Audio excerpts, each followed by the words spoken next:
she did really well with the transplant itself. We've had like minimal, knock on wood, complications from it. But you know, it's like she's immune suppressed. She can't have live vaccines. It's COVID. Like there's just a lot of just day-to-day things that I worry about for her.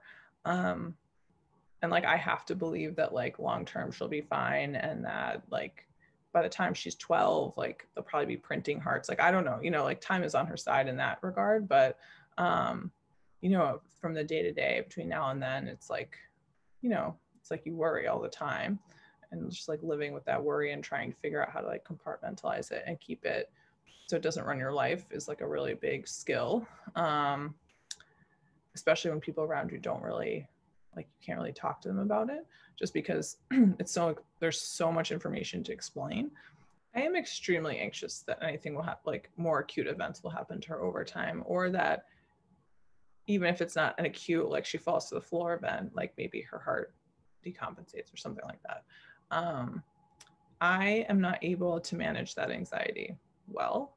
And therefore I need to not think about, I try very hard not to think about it, which is not necessarily the right choice long-term, but like, I would like, that would be all I would think about if I allowed myself to do that. So I have decided to kind of not. And then also because we have had so many acute events, and the children's has been so great, I do have like great confidence in them, and we do not live very far from there. So that makes me feel better, where I'm like, we don't even need to call like an ambulance. Like I will drive 100 miles an hour down the highway and we'll be there in 30 minutes, and like we'll go to the ED and move along. That makes me feel better. It makes me concerned that we'll never be able to travel, but like deal with that later. I think it will also change when she is able to talk and say how she feels and things like that. But I have had to basically have like blind faith in them, because that's like the only option to me. And even when we went in for our most recent acute event, like it didn't occur to me that like she would not be fine. But I don't think it's because it didn't occur to me. I think it was because like it was impossible for me to like enter into that consciousness, that like thought process. So I'm like, they say these are the 6 things, this is the process, she's going to do these things, and then we're going to go home, so we're just going to like work on those concrete steps, and like I can't think about anything else.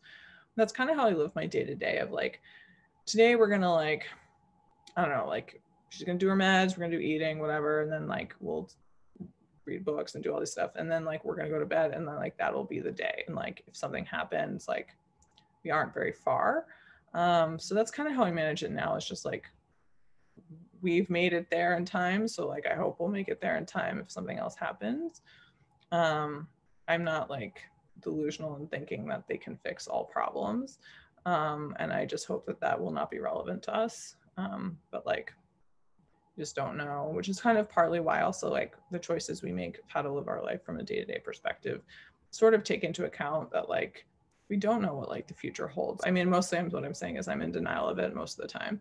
And then I will acknowledge it occasionally, but I just can't, like, I can't spend my time thinking about it, because like, it's not helpful. It doesn't make me like a better parent. It doesn't make me like a better person, a better friend. And then there will be times where like, I'll worry about stuff. But I try very hard not to worry until her doctors worry. And that, you know, that only takes into account like cardiac stuff, but they're pretty good about being like, now's the time to worry. And so I try not to like get ahead of myself in that way, but I don't have a good answer for that, just because I don't feel like I do manage it very well. Jana, I totally disagree. I think you manage that perfectly.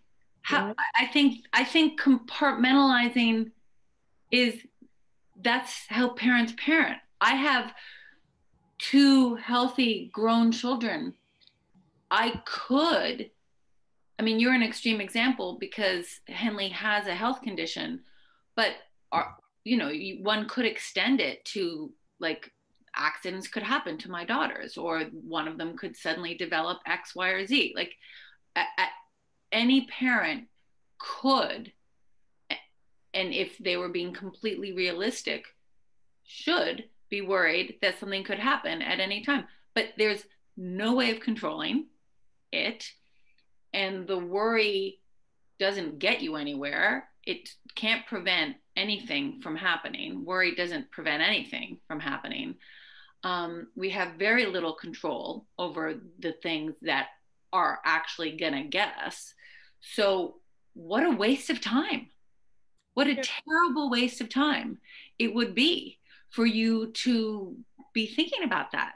I think your strategy is the right strategy. It's the real strategy. It's the only way to parent, period. Yeah, I think about that a lot actually, of just like in general, or like how my mom was always like, drive slowly, or like you can't go to this party because everybody will like whatever. And how like as a parent, I just think like you always worry about your kids probably. I don't, I assume.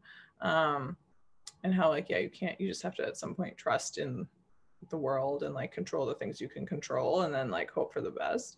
And I think that was a learning curve for me too, of just like, oh, I can't actually control most things, and like let's control the things we can and do the best we can. And then like if something happens, it's like not on my watch, you know what I mean? um but yeah, I mean it's hard to be a parent. Nobody told me that. I mean, they told me that, but I didn't know what it meant.